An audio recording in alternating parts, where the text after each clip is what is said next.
हाँ हाँ, एक बात है, ड्रिप लगने के बाद डॉक्टर ने एंटीबायोटिक दी थी, उससे बहुत फर्क पड़ा। जब इसे उस दिन बुखार हुआ तो हम उठकर यहाँ करीबी गवर्नमेंट हॉस्पिटल में चले गए थे, लेकिन वहाँ पर तो बहुत ज्यादा रश था।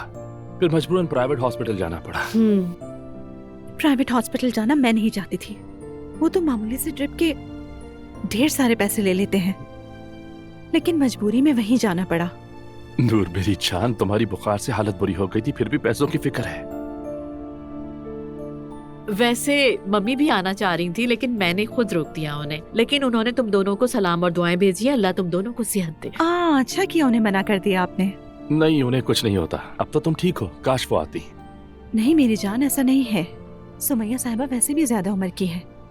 हाँ, बस एहतियात जरूरी है। अच्छा, अब मैं चलती हूँ, तुम आराम करो। अगर किसी भी चीज की जरूरत हो तो मैं घर पर ही हूँ। ठीक है, बहुत शुक्रिया। ख्याल रखना अपना बहुत। हाँ, जाओ आराम शुक्रिया। करो, तुम भी ख्याल रखना। हाँ, Good night. आप भी।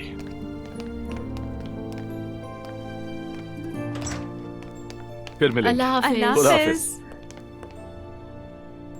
तुम खड़ी मत रहो मेरी जान, आराम करो।